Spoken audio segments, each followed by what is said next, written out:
नमस्कार, अपना बिहार में स्वागत है आपका। मैं हूं आपके साथ सिरांधा शेखर। सीएम नीतीश कुमार ने गोपालगंज के पकहा सारण बांध का आज निरीक्षण किया। सीएम फैजुल्लापुर, शीतलपुर, बंधौली घाट पर चल रहे कटाव निरोधी कार्य का जायजा लेते भी नजर आए।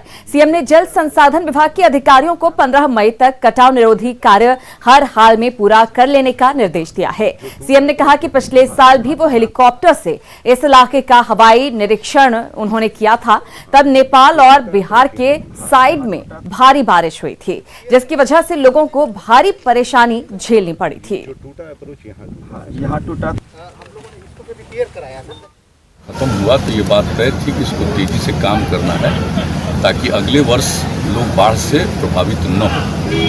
तो इस तरह से पूरा का पूरा काम जो कुछ भी जरूरी है वो ये डिपार्टमेंट के द्वारा किया जा रहा है। इसके जितने इंजीनियर्स हैं और एक्सपर्ट्स भी हैं और बहुत सारे काम के लिए तो इन सब चीज़ों के लिए हमने NIT पटना को रखा है कि उसके भी लोग आते हैं इंजीनियर्स और देखते हैं कि प्रोफेसर्स विशेषज्ञ के रूप में कहाँ क्या किस तरह से होना चाहिए, इन सब चीज़ों के बारे में उनसे राय ली जाती है। इधर बिहार में भू माफियाओं की अब खैर नहीं। हाजीपुर पहुंचे भू राजस्व मंत्री रामसूरत राय ने कहा है कि दाखिल खारिज के नए नियमों से भूमि विवाद पर बहुत हद तक काबू पाया जा सकता है। साथ ही इससे भू माफियाओं पर लगाम भी कसी जा सकती है। मंत्री जी ने दावा किया कि 1 अप्रैल से नए नियमों को लागू कर दिया जाएगा।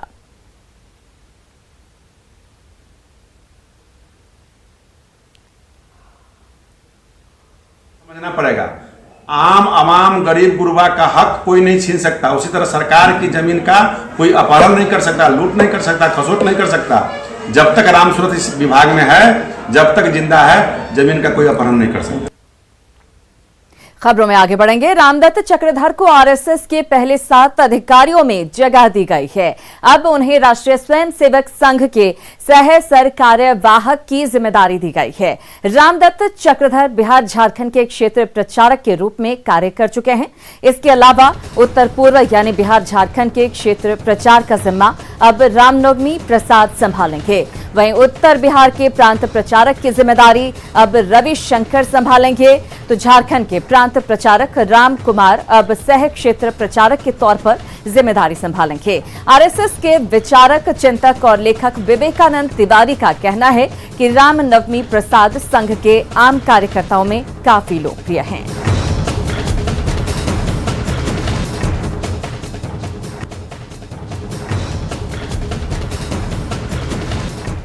और बात कोरोना की। कोरोना से बचाव के लिए मास्क और सोशल डिस्टेंसिंग बेहद जरूरी है और न्यूज 18 भी लगातार आपसे अपील कर रहा है कि मास्क का प्रयोग जरूर करें। आवश्यक सूचना, देश में कोरोना के मामले फिर बढ़ रहे हैं। होली नजदीक है और दूसरे राज्यों से लोग अपने घरों तक पहुंच रहे हैं। ऐसे में बढ़ते मामले को देखते हुए सावधानी बेहद जरूरी है। 2 गज की दूरी और मास्क हमें कोरोना से बचाने में मददगार है। सरकार की गाइडलाइंस और तय नियमों का पालन करेंगे तो कोरोना से बचे रहेंगे, क्योंकि सावधानी ही बचाव है। दरअसल बिहार में कोरोना मरीजों की संख्या लगातार बढ़ रही है। 24 घंटे में 88 कोरोना के नए मामले सामने आए हैं। पिछले 10 दिनों की अगर हम बात करें तो 11 मार्च से लेकर अभी तक में 11 मार्च को 45 मरीज सामने आए कोरोना के, 12 मार्च को 28 मामले सामने आए, 13 मार्च को 38, 14 मार्च को 50, 15 मार्च को 26, 16 मार्च को 49, वहीं 17 मार्च को 58 केस सामने आए और 18 मार्च को 107 ये आंकड़ा पहुंच गया। 19 मार्च को 90 केस कोरोना के सामने आए तो 20 मार्च को 88 मरीज कोरोना के सामने आए। यानी कि आप देख सकते हैं किस तरीके से कोरोना के मामलों में बीते दिनों इजाफा हुआ है।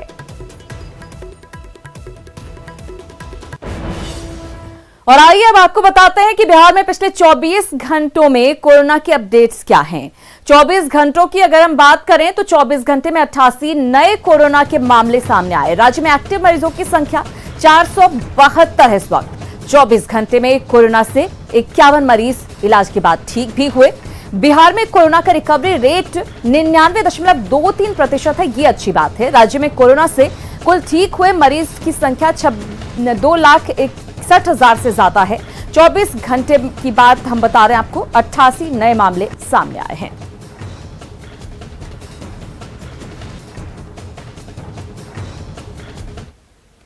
इधर कोरोना को लेकर स्कूलों के लिए निर्देश क्या है, ये भी पूरी तरह से जान लेते हैं।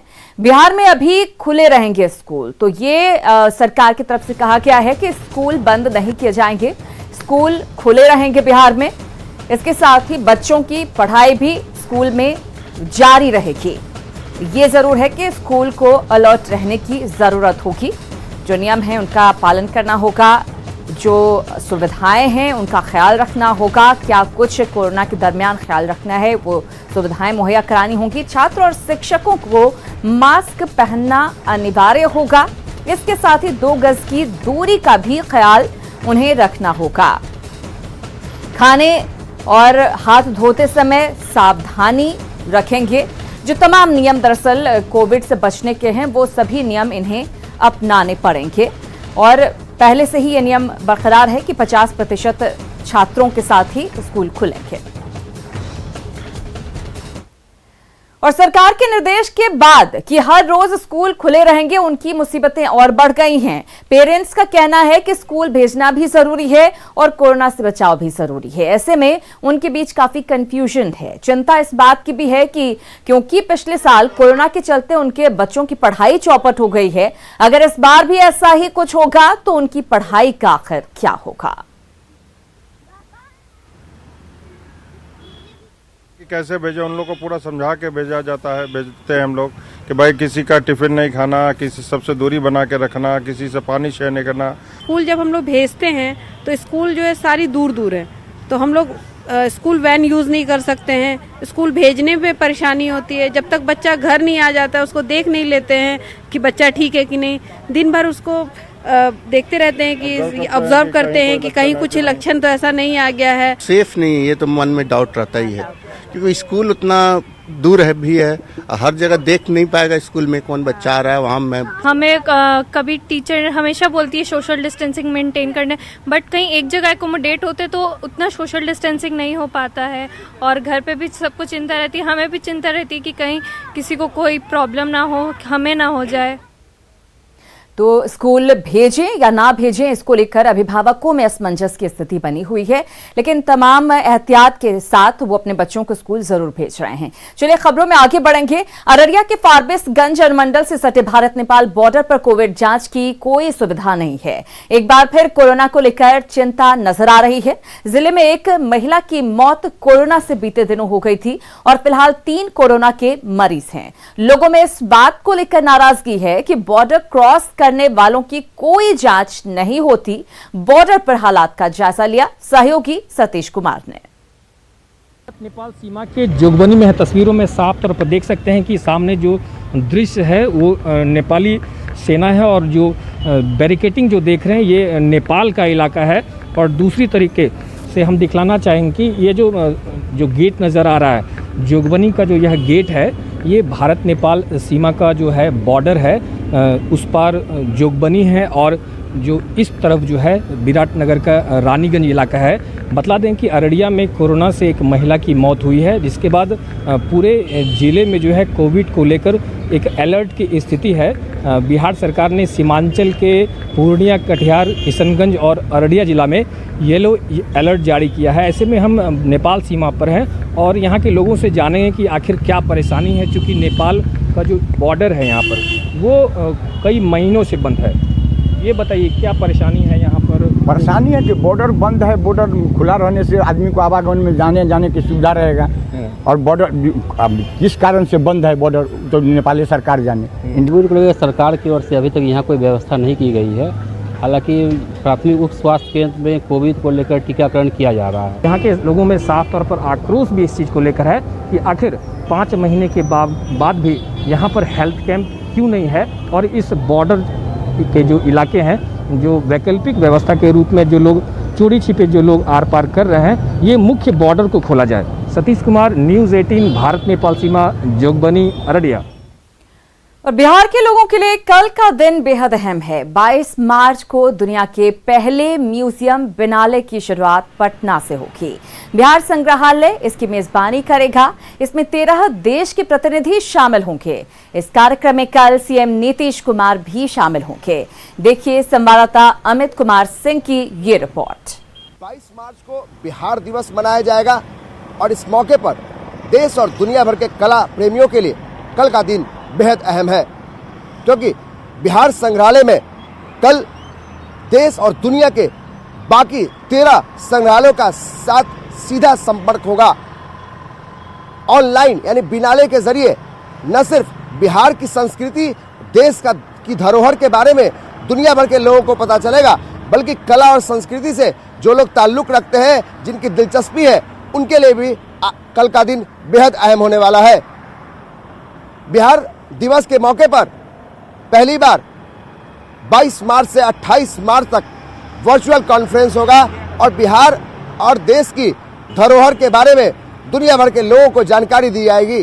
मुख्यमंत्री नीतीश कुमार भी इस मौके पर मौजूद रहेंगे। बिहार के तमाम बड़े अधिकारी भी इस बड़े कार्यक्रम का हिस्सा बनेंगे।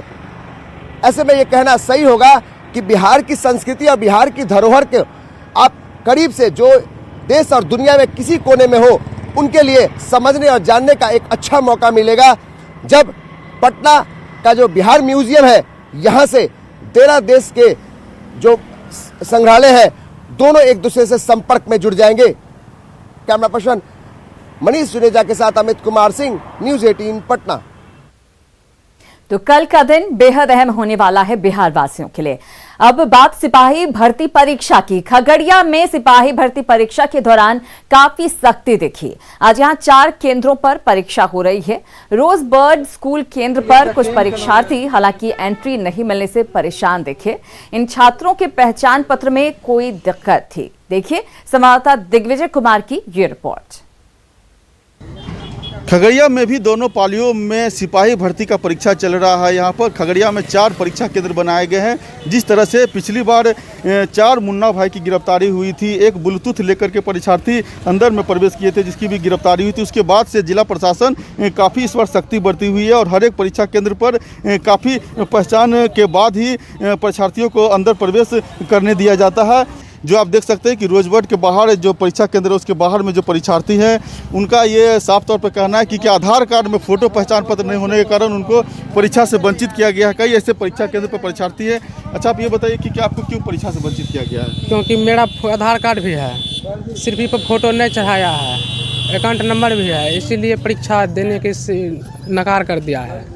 हाँ, फोटो आधार कार्ड पे फोटो नहीं है, फोटो सिर्फ नहीं है, इसी प्रॉब्लम से आधार कार्ड नहीं दिया गया। सर आधार कार्ड बस हो गया था। जब पहले बोला गया था कि आधार कार्ड लेकर आने के लिए, तो फिर क्यों नहीं आई थी? आधार कार्ड लेकर आए सर, आधार कार्ड। अभी लेट हो गया परीक्षा केंद्र। कितना लेट हुआ है? बस 5 मिनट सर। अच्छा, तो क्या बोल रही है? कुछ सुनने के लिए तैयार नहीं? नहीं सर। क्या नाम है आपका? पिंकू कुमारी। तो ये देख सकते हैं कि जो रोजबर्ड परीक्षा केंद्र है, वहाँ के परीक्षार्थी है, वहाँ पर उनका साफ तौर पर कहना है कि आधार कार्ड वो लेट से लेकर के आए हैं, जिसके कारण इनको परीक्षा में एंट्री नहीं दिया गया। एक तरह से कहें कि जो खगड़िया जिला प्रशासन कदाचार मुक्त परीक्षा का दावा जो कर रही है, पिछले बार जो परीक्षा हुआ था उसमें 4 मुन्ना भाई की गिरफ्तारी हुई थी। एक ब्लूटूथ लेकर के एक परीक्षार्थी ने जो एंट्री किया था, उसको लेकर के इस बार सख्ती बरती गई है। विजय कुमार, न्यूज़ 18 खगड़िया। और खगड़िया के साथ साथ जमुई जिले में भी 11 केंद्रों पर सिपाही बहाली की परीक्षा हुई और पूरी सख्ती के साथ हुई। आज सुबह जब परीक्षा देने के लिए छात्र पहुंचे तो उन्हें कई प्रक्रियाओं से गुजरना पड़ा। परीक्षा केंद्र के अंदर और बाहर परीक्षार्थियों की जांच हुई, साथ ही कोविड प्रोटोकॉल का पालन भी करना पड़ा। इतना ही नहीं, परीक्षार्थियों के जूते मोजे को भी उतरवा दिया गया। देखिए संवाददाता केसी कुंदन की ये रिपोर्ट। सिपाही बहाली परीक्षा को लेकर जमुई जिले में 11 परीक्षा केंद्र बनाए गए हैं और एक परीक्षा केंद्र यहाँ भी है, जहाँ पर देख सकते हैं कि जो परीक्षार्थी हैं वो अंदर आ रहे हैं परीक्षा केंद्र पर। +2 हाई स्कूल परीक्षा केंद्र है और ख़ास बात है कि यहाँ पर जो कोविड का गाइडलाइन पालन करते हुए यहाँ पर जो परीक्षार्थी हैं उनका थर्मल स्कैनर से टेम्परेचर लिया जा रहा है। साथ ही जो लोग आ रहे हैं यहाँ पर परीक्षा केंद्र में, वो मोबाइल वगैरह जो इलेक्ट्रॉनिक सामान है या फिर जूता चप्पल भी उतार कर इनको आने का निर्देश है। जैसा कि देख सकते हैं कि जो परीक्षार्थी अंदर आए हैं यहाँ पर, उनके पैर में जूते या चप्पल नहीं है। दूसरी तरफ हम दिखाना चाहेंगे कि यहाँ पर देख सकते हैं कि किस तरह से परीक्षार्थियों का जूता चप्पल रखा हुआ है। अच्छा, एक बात, जूता चप्पल उतार के जा रहे हैं, कैसा लग रहा है आपको? ये तो क्या बोले सर, कुछ कहा नहीं जा सकता है। कहा नहीं सकता, लेकिन कदाचार रोकने के लिए जरूरी है ना सर। कदाचार अगर देखा जाए तो अभी तो हमेशा से कदाचार होते ही आ रहा है। अच्छा, के एग्जाम में अच्छा। अब तक तो हम तो इससे सब जो जूता खोला जैसे संतुष्ट नहीं है हम। अच्छा, एक बात बताइए, आप जूता चप्पल उतार के जा रहे हैं, कैसा मतलब फील कर रहे हैं? ये जरूरी है ना इस कदाचार रोकने के लिए कि नहीं? हाँ, जरूरी है। जरूरी है, जरूरी है। अच्छा, क्या नाम है आपका? राकेश कामरू। जैसा कि ये परीक्षार्थी बता रहे हैं कि जरूरी है, देख सकते हैं कि सामने जो परीक्षार्थियों के इसके परीक्षा केंद्र पर जो जूते चप्पल है वो है, और कदाचार रोकने के लिए ऐसा पहल किया गया है। बता दें कि ज़िले में लगभग 12,000 परीक्षार्थी आज परीक्षा में शामिल होने रहे हैं, और कदाचार रोकने के लिए और शांतिपूर्ण परीक्षा हो, इसके लिए जिला प्रशासन ने खासा इंतज़ाम करके रखा है। तमाम परीक्षा केंद्रों पर स्टैटिक मजिस्ट्रेट और भी कई मजिस्ट्रेट की तैनाती की गई है, ताकि परीक्षा शांतिपूर्ण हो और कदाचार मुक्त हो। केसी कुंदन, न्यूज़ 18 जमुई। और अब बात बिहार में शुरू हुए क्रिकेट के धूम धड़ाके की, जिसको लेकर क्रिकेट प्रेमियों में जबरदस्त उत्साह देखने को मिल रहा है।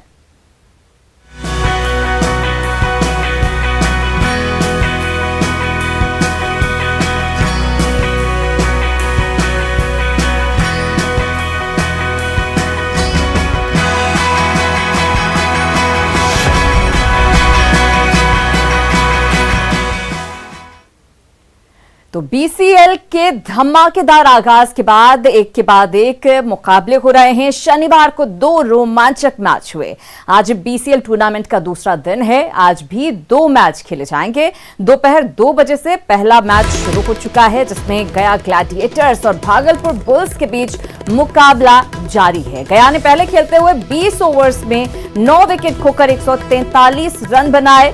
शाम 6 बजे से दुधिया रोशनी में दूसरा मैच खेला जाएगा, जिसमें अंगिका एवेंजर्स को टक्कर देगा दरभंगा डायमंड्स। बीसीएल का आज दूसरा दिन है और 2 बेहद रोमांचक मुकाबले आज होने वाले हैं। गया ने 9 विकेट पर 143 रन बनाकर भागलपुर के सामने 144 रन का टारगेट रखा है। वहीं दूसरी तरफ दूसरा जो मुकाबला है वो 6 बजे से खेला जाएगा। अंगिका एवेंजर्स और दरभंगा डायमंड्स के बीच ये मुकाबला होगा।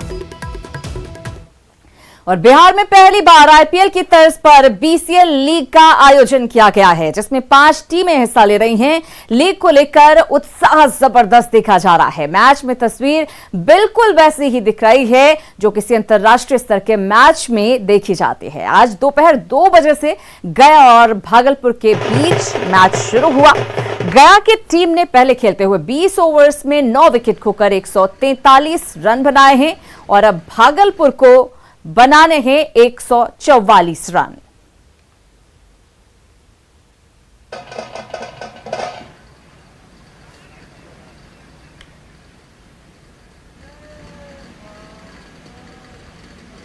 तो बीसीएल में रोमांच चरम पर है।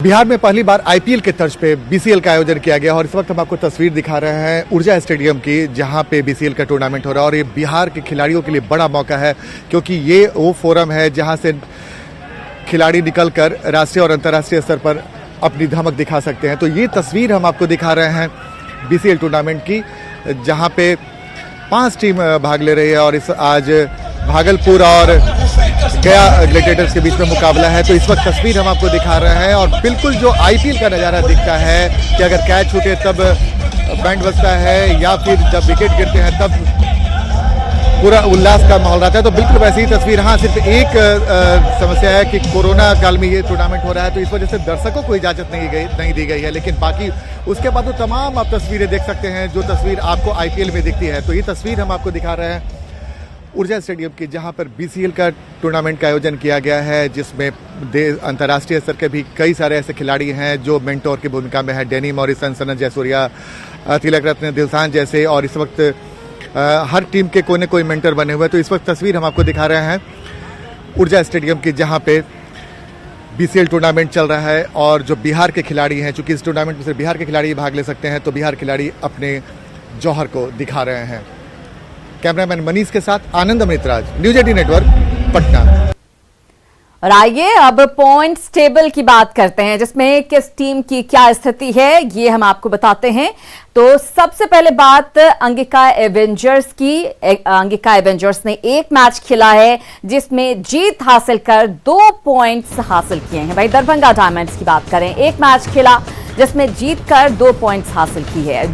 गया की बात करें, गया ग्लैडिएटर्स का आज पहला मुकाबला जारी है। वहीं भागलपुर बुल्स और पटना पायलट्स की टीम अपने अपने मैच हार चुकी है, उनके पास एक भी पॉइंट्स नहीं है। तो फिलहाल अभी अंगिका एवेंजर्स और दरभंगा डायमंड्स इस टेबल में पहले 2 स्थान पर काबिज है।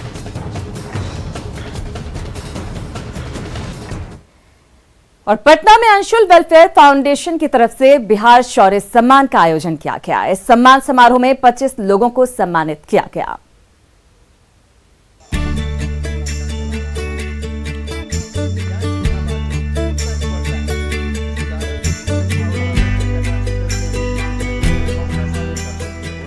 पटना के होटल पनाश में बिहार शौर्य सम्मान समारोह का आयोजन किया गया।